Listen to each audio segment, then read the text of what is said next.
Luca Moretti stopped in his own doorway, like a stranger in his own house. Through the crack of the door, he could see his daughter, spinning slowly across the marble floor of the front hall, her gold dress catching light from the chandelier overhead, like something out of a dream he didn't know he still had, and holding both her small hands, guiding her through the turn with the kind of patience nobody in this house had shown her in over a year, stood the maid. He didn't move. He didn't announce himself. For the first time in longer than he could remember, Luca Moretti, a man 3 rival families feared enough to avoid eye contact with, stood frozen watching his own child laugh. This is the story of how that single moment in a marble foyer cracked open a house that had been sealed shut by grief, fear, and silence for years. It's the story of a maid nobody paid attention to until the night she taught a lonely little girl to dance, and of the ruthless man who fell for her before he understood exactly who she really was, or why she'd walked through his front door in the first place. Stick around, because the truth behind Elena's arrival in that house is so much bigger than either of them ever expected, and when it finally surfaces at the worst possible moment, it changes everything. But let's back up. None of this makes sense without understanding what that house looked like before Elena ever set foot in it. Sophia Moretti had been 8 years old when her mother died in a car accident that the official reports called random, and that everyone in Luca's world quietly suspected wasn't random at all. Since then, she'd grown into a quiet, watchful 10-year-old who spent most of her time alone in a mansion staffed by a dozen people too intimidated by her father to ever really talk to her. Tutors came and went. Nannies lasted weeks before requesting transfers. Luca provided every material comfort a child could want, and somehow still managed to leave the one thing she actually needed completely unaddressed. He knew it too. That was the part that aided him most. Late at night, alone in his study, surrounded by ledgers and shipment manifests, he'd hear Sophia's door close down the hall and feel something cold settle in his chest. The knowledge that he was failing the one person his wife had asked him to protect above everyone else. Protection, in his world, meant walls, guards, and distance. It had never once meant warmth, and by the time he realized that, he had no idea how to give it. Elena Vasquez had been hired 8 months earlier through an employment agency the household used for domestic staff. 1 reference letter and a clean background check standing between her and a job in one of the most dangerous houses in the city. She kept to herself at first, learning the rhythms of the estate, memorizing which rooms Luca preferred silent and which hallways the guards patrolled on rotation. Quiet, careful, competent. Nothing about her drew attention, which, as it would turn out later, was exactly the point. What nobody expected was how quickly she noticed Sophia. It started small. Elena caught the girl standing outside the music room one afternoon, watching the household's old, untouched piano with an expression too old for her face. A week later, she found Sophia sitting alone on the back staircase during a dinner party, having slipped away from a room full of adults who'd forgotten she existed the second the wine started pouring. Elena didn't report it to anyone. She simply sat down next to her on the step and stayed there until the girl finally spoke. Their friendship built slowly after that. Stolen minutes between chores, quiet conversations while Elena dusted shelves Sophia liked to sit near. Sophia mentioned once, almost in passing, that her mother used to teach her to dance in the front hall before bedtime, twirling her across the marble in nightgowns while humming old songs neither of them could quite remember the names of anymore. Elena remembered that detail.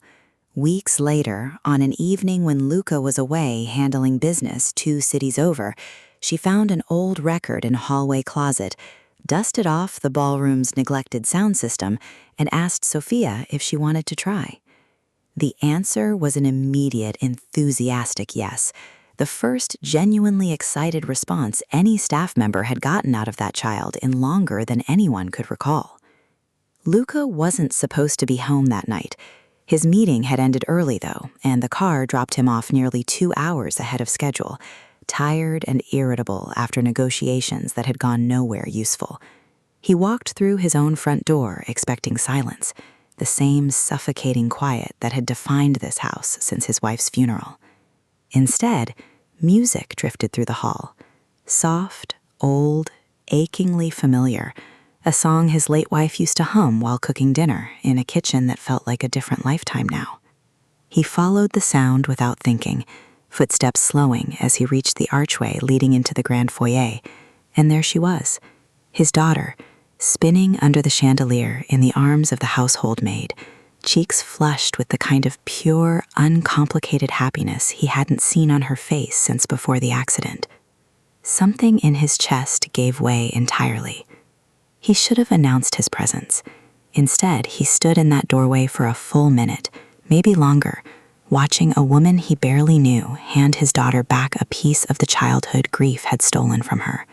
And when Sophia finally spun toward the door and spotted him standing there, her face lighting up with an excitement she hadn't shown her own father in longer than he wanted to admit, Luca understood, with total clarity, that his life was about to change in ways he hadn't planned for and couldn't yet control. "Papa!" Sophia's voice cracked through the hall before Luca could compose whatever expression a man like him was supposed to wear in a moment like this. She let go of Elena's hands and ran to him, gold dress swishing against marble, and wrapped her arms around his waist with a force that nearly knocked the breath out of him.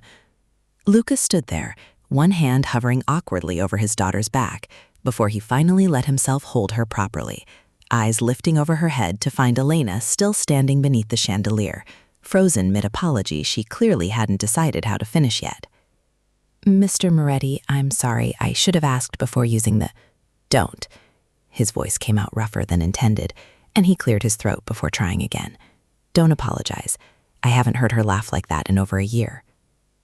Elena's shoulders relaxed just slightly, though something guarded stayed behind her eyes, an old habit she couldn't quite shake no matter how genuine the moment felt. She'd learned early in life that letting your guard down around powerful men rarely ended well, and nothing about Luca Moretti's reputation suggested tonight should be the exception. Still, over the following weeks, exceptions kept happening. What started as a single unplanned evening turned into a routine nobody officially scheduled, but everyone in the house quietly understood. Sophia asked for lessons the next night, and the night after that, until Elena found herself teaching a Mafia boss's daughter to waltz in a ballroom built for parties that hadn't happened there in years.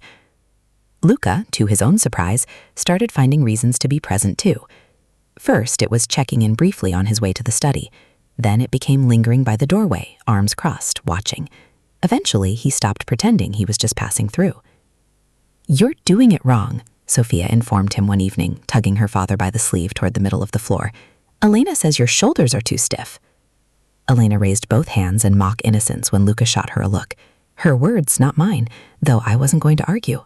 For a man used to commanding rooms full of dangerous people with a single glance, Luca Moretti looked genuinely uncertain standing in the middle of his own ballroom, waiting for a woman half his intimidation factor to correct his footwork.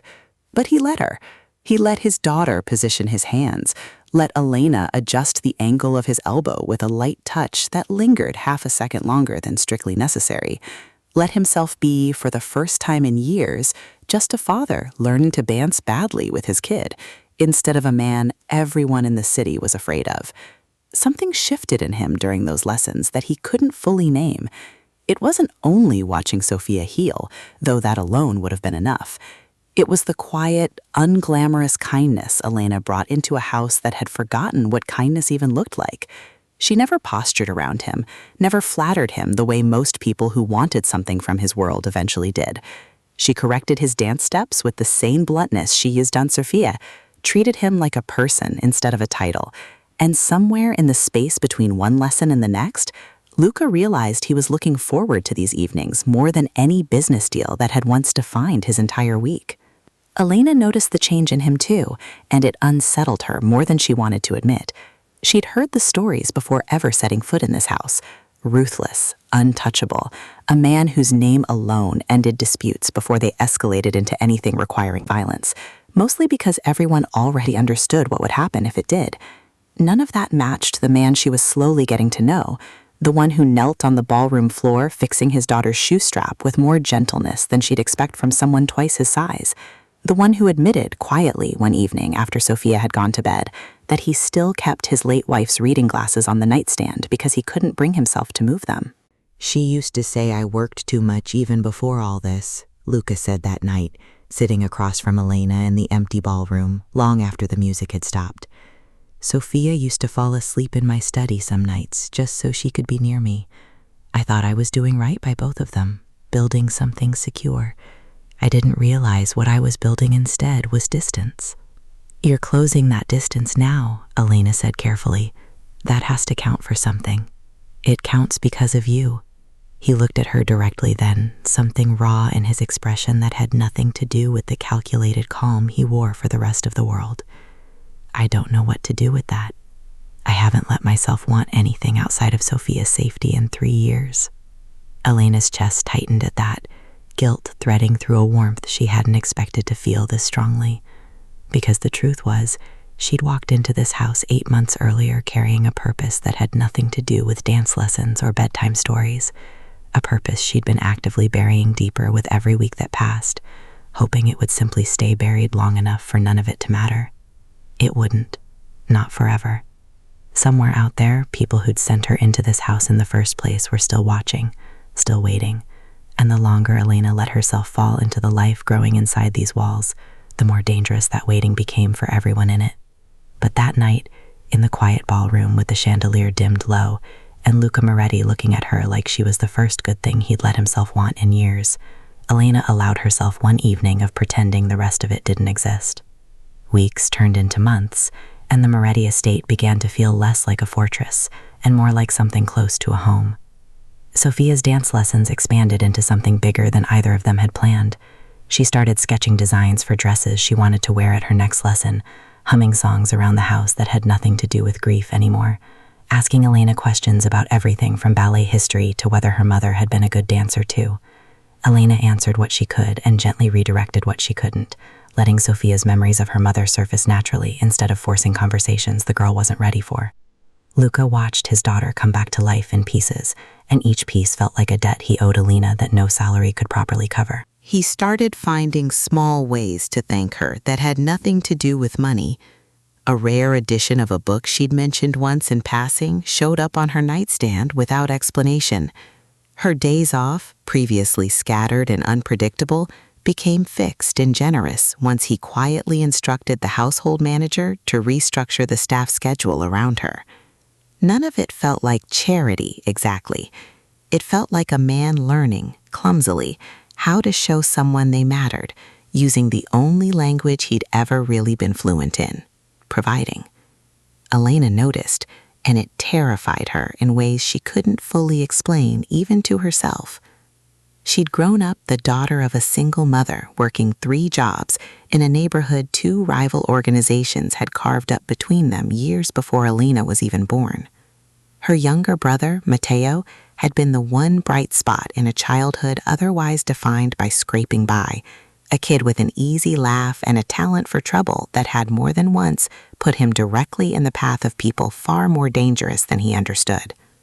At 19, Matteo had gotten tangled up in a debt to a small-time enforcer working under a rival family, the kind of debt that started small and metastasized fast once interest and threats got involved. Elena still remembered the night she thought she might lose him entirely, the collection crew that showed up at their mother's apartment demanding payment neither of them had, the particular kind of fear that comes from watching someone you love stand one bad decision away from disappearing. What she hadn't known then, what she wouldn't learn until much later, was that the debt had been quietly bought out and erased by an anonymous party working through channels 3 degrees removed from anyone Elena could have traced. Matteo simply stopped getting threatening calls. The collection crew never returned. Her brother got a second chance he never fully understood he'd been given, and by the time Elena learned who was actually behind it, she'd already been recruited into an operation designed to use that exact gratitude against the very man responsible. A rival organization, the same one that had originally held Matteo's debt before losing him as leverage, had spent years building a case against Luca Moretti, gathering intelligence on his operations, his weaknesses, his household. When they discovered Elena's background, an unremarkable young woman with domestic experience and a spotless record, they saw an opportunity too clean to pass up. Get her hired into the Moretti estate. Let her gather information slowly, quietly, patiently, feeding details back through a handler who checked in every few weeks, disguised as routine phone calls. She'd taken the assignment because refusing wasn't really an option, not when the same people controlling her placement had made it clear, without saying so directly, that her mother's small business and her brother's fragile new stability could just as easily become complicated again. For the first 4 months, Elena had done exactly what was asked of her. Small details, staff schedules, which guards worked which shifts, nothing that felt catastrophic in the moment, though she understood exactly what all those small pieces would eventually add up to in the wrong hands. Then she'd found Sophia sitting alone on that back staircase during the dinner party, and something in her had refused to keep walking past. It was during a routine check-in call 2 months into her friendship as Sophia that Elena's handler mentioned, almost casually, the reason Luca Moretti had first come onto their organization's radar years earlier: a debt collection gone quiet, a young man's outstanding balance mysteriously erased through an intermediary nobody could ever fully trace back. The handler mentioned it as an example of Luca's reach, evidence of how deep his influence extended even into rival territory. Elena had gone very still on that call, running dates in her head, comparing timelines to a memory she'd carried for years without ever getting a satisfying explanation. It was Matteo. It had always been Matteo. She confirmed it through careful, quiet digging over the following weeks, cross-referencing dates and names until there was no reasonable doubt left.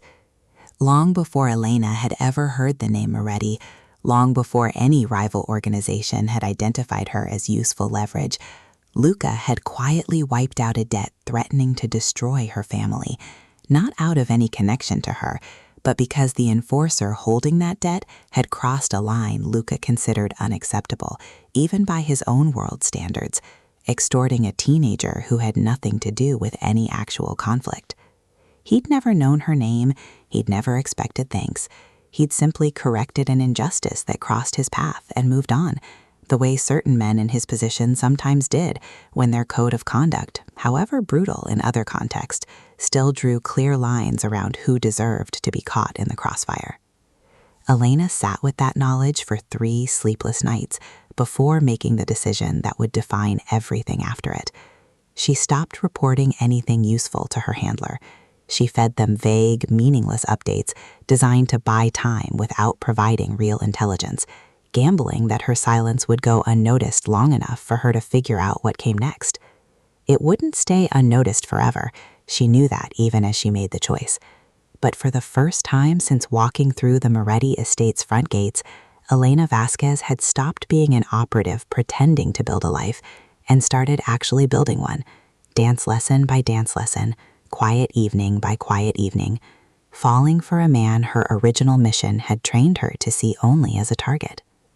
The call came on a Tuesday morning, 6 weeks after Elena had gone quiet on her handler, and it wasn't the voice she'd been expecting. "You've been compromised," a new voice said, colder than her usual contact, clipped and businesslike in a way that made her stomach drop before he'd even finished the sentence. "We know you stopped reporting. We know why. It doesn't matter anymore. We're moving forward without you." "What does that mean?" Elena asked, though some part of her already understood. "It means we found a better use for you than intelligence gathering." A pause, deliberate, cruel. "Loyalty makes a much better weapon than silence, Elena, especially when it looks like betrayal instead." The line went dead before she could ask anything else, and 3 days later, the damage arrived in a manila envelope delivered to Luca's personal lawyer instead of directly to the house, a move calculated to guarantee it reached him through channels that would seem credible instead of suspicious. Inside were photographs of Elena entering a building years earlier that housed, among other things, a known meeting spot for the rival organization's mid-level operatives. Recruitment documents with her signature, real because she had in fact signed them at 19 with a gun essentially pointed at her family's stability. Transcripts of check-in calls, carefully edited to remove any context about her refusal to keep providing information, framing 8 months of quiet resistance as 8 months of active espionage instead. None of it was entirely fabricated. That was what made it so devastating.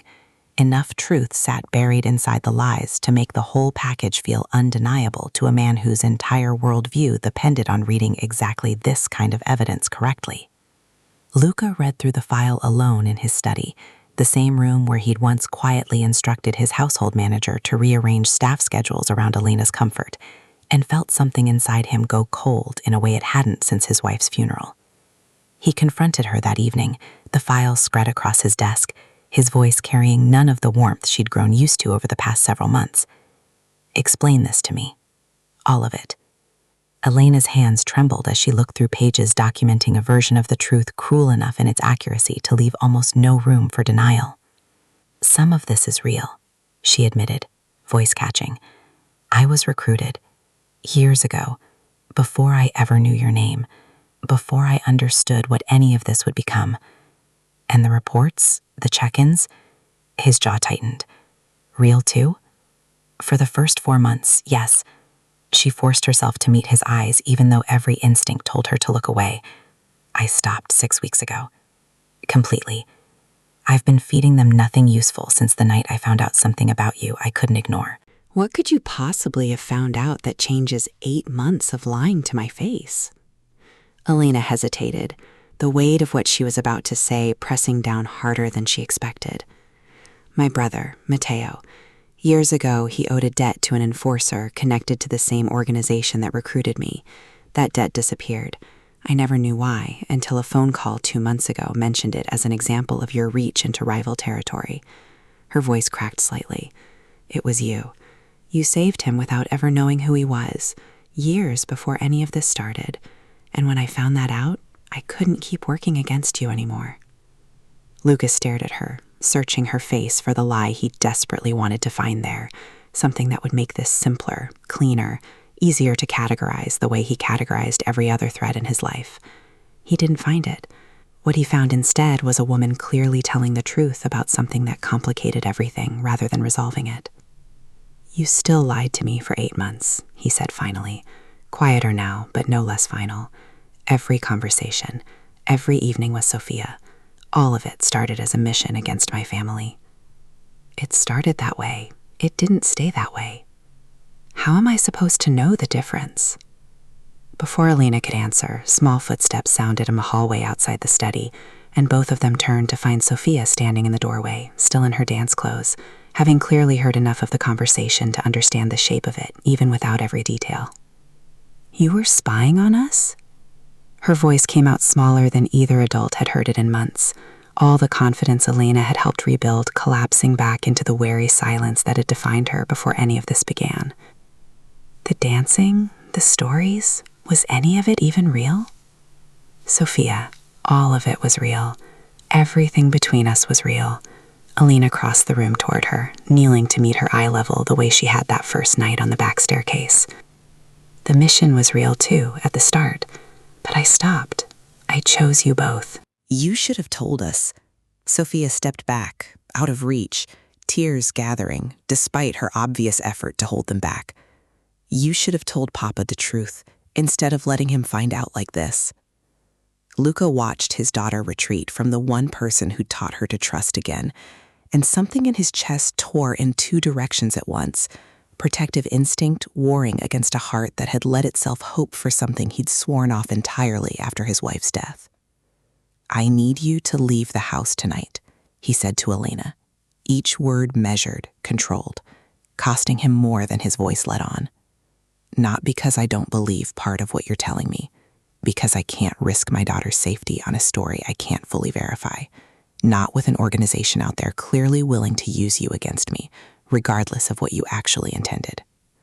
Elena nodded slowly, understanding exactly what kind of impossible position she'd put him in, understanding too that whatever chance they'd built together over the past months might have just ended in this study, over a file designed specifically to make sure it did. Outside, rain had started against the windows, and somewhere across the city, the people who'd built that file were already moving to their next phase, counting on exactly this outcome to clear the way for whatever came next.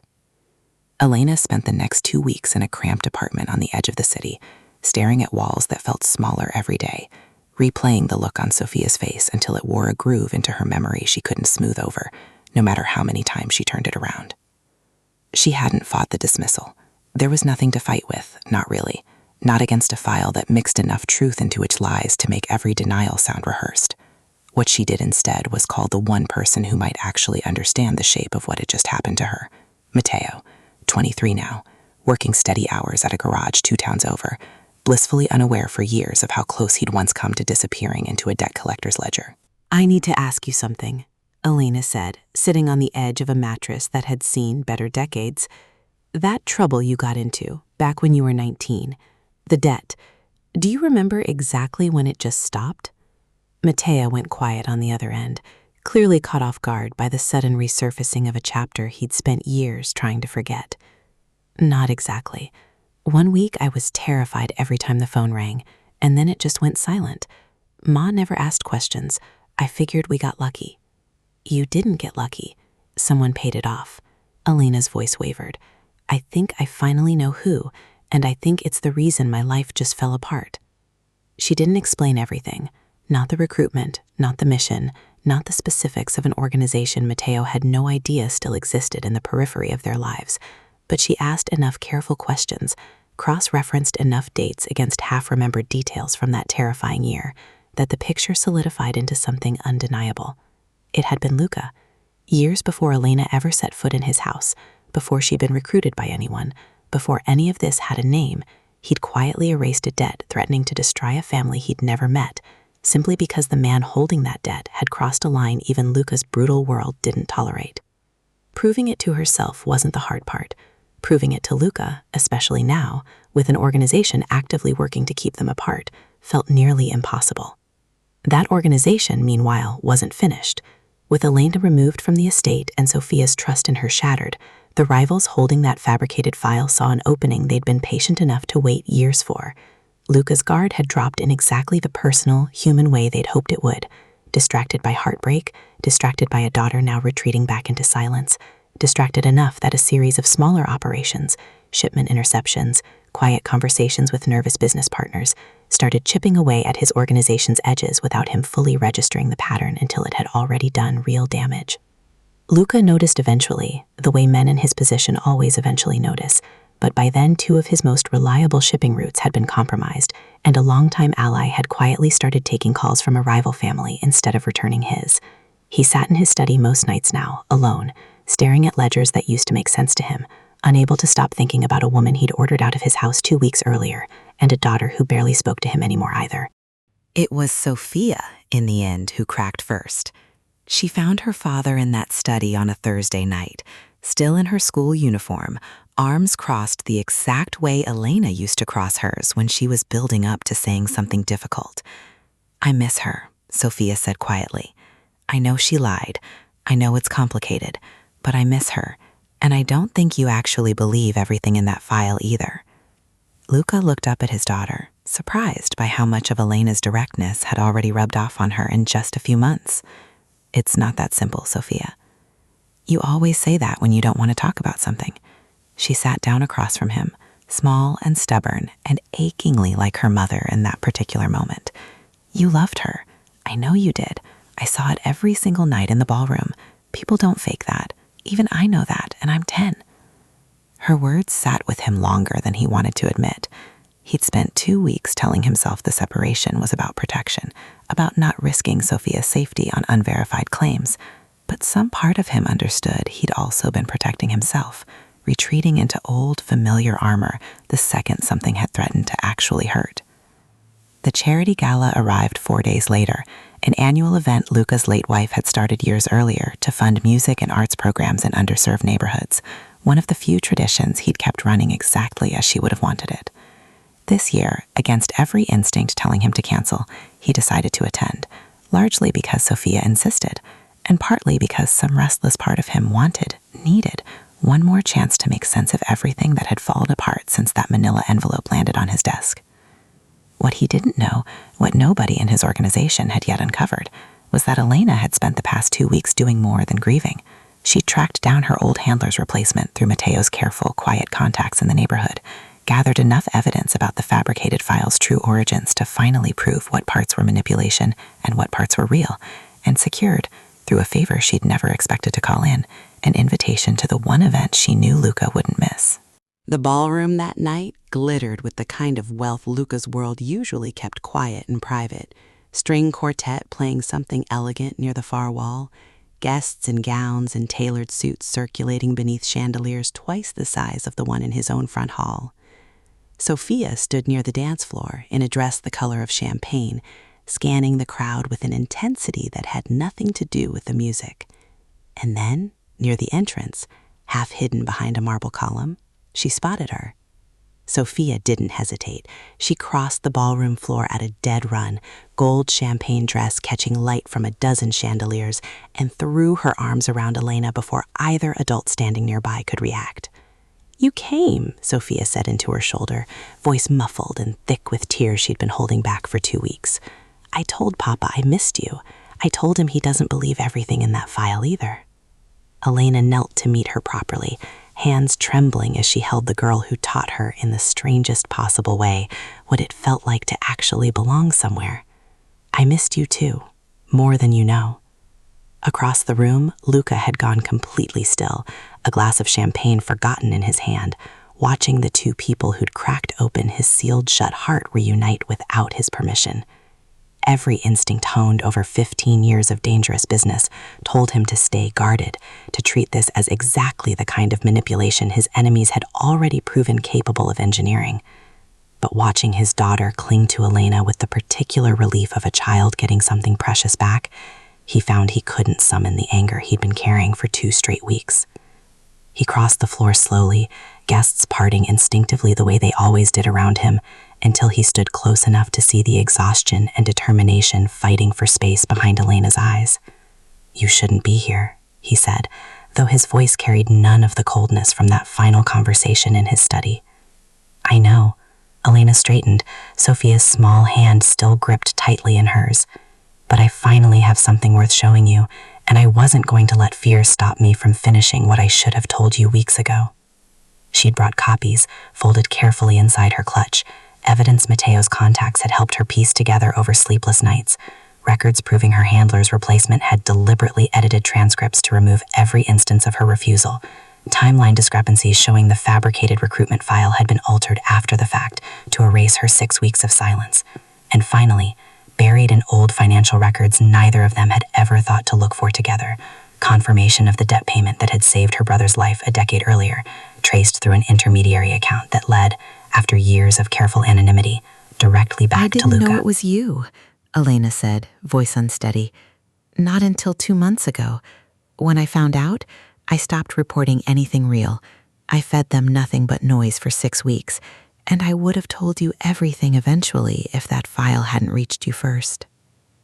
Luca read through the pages in silence, the string quartet still playing somewhere behind them, oblivious to the quiet reckoning happening near the ballroom's edge. When he finally looked up, something in his expression had shifted entirely, the careful control giving way to something closer to disbelief. "I remember that debt," he said slowly, "an enforcer under a rival family, extorting a kid who had nothing to do with any real conflict.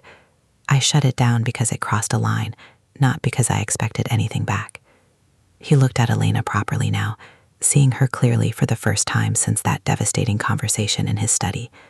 "I had no idea it connected to you, to any of this." "Neither did I until it was almost too late to matter." Elena held his gaze steadily, despite everything trembling underneath it. "My loyalty was never about a debt you paid without knowing my name.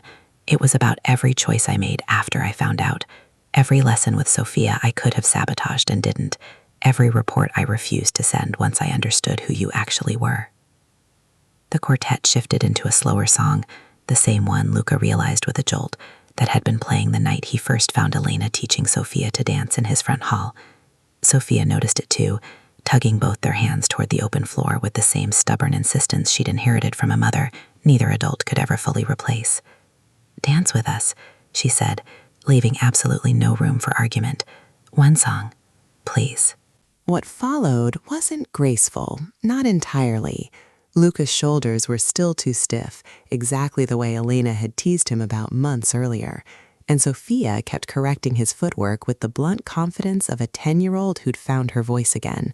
But none of that mattered nearly as much as the fact that all three of them were moving together under that chandelier, guests around them slowly noticing, murmurs rippling through the crowd as the city's most feared and most private family stood in full view, choosing warmth over fear in front of everyone who'd ever underestimated them. In the weeks that followed, Luca moved with the same ruthless efficiency he'd once reserved for business rivals, except this time aimed squarely at the organization that had manufactured his heartbreak.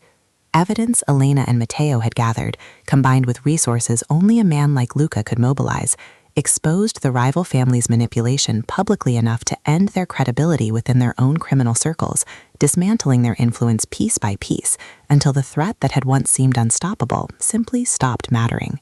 Sophia got her dance lessons back, expanded now into something closer to a nightly tradition than an occasional treat, and the record player in that front hall never gathered dust again.